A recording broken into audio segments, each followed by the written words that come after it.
আসন্ন ত্রিস্তর পঞ্চায়েত নির্বাচনের দিনক্ষণ ঘোষণা হতেই প্রচার তেজি করেছে বিজেপি দল। বৃহস্পতিবার জনজাতি কল্যাণ দপ্তরের মন্ত্রীর নেতৃত্বে কৃষ্ণপুরে বিশাল মিছিল সংগঠিত করা হয়। আগামী 8ই আগস্ট ত্রিপুরা রাজ্যে অনুষ্ঠিত হতে যাচ্ছে ত্রিস্তর পঞ্চায়েত নির্বাচন। আর এই আসন্ন ত্রিস্তর পঞ্চায়েত নির্বাচনের দিন তারিখ চূড়ান্ত হওয়ার সাথে সাথেই প্রচারে তেজি করেছে ভারতীয় জনতা পার্টি দল। সদ্য সমাপ্ত লোকসভা নির্বাচনের মতো পঞ্চায়েত নির্বাচনেও যাতে বিজেপি দলের জয় ধারা অব্যাহত থাকে সেই লক্ষ্য নিয়ে রাজ্যের প্রতিটি গ্রাম পঞ্চায়েতে মিছিল, মিটিং ও সভা চালিয়ে যাচ্ছে শাসক দল। সভায় কেন্দ্র ও রাজ্য সরকারের বিভিন্ন প্রকল্পগুলি বাস্তবায়নের দিক তুলে ধরা হচ্ছে এবং বিজেপি দলের প্রার্থীদের 100% জয় সুনিশ্চিত করতে মণ্ডল ও জেলা নেতৃত্বদের পাশাপাশি মাঠঘাট সরগরম করে তুলেছেন মন্ত্রী বিধায়করা।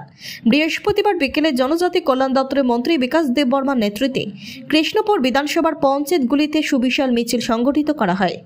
এদিনের মিছিলে কর্মী সমর্থকদের সাথে পায়ে হেঁটে বিজেপি প্রার্থীদের বিপুল ভোটে জয়যুক্ত করার আহ্বান রাখেন মন্ত্রী বিকাশ দেববর্মা।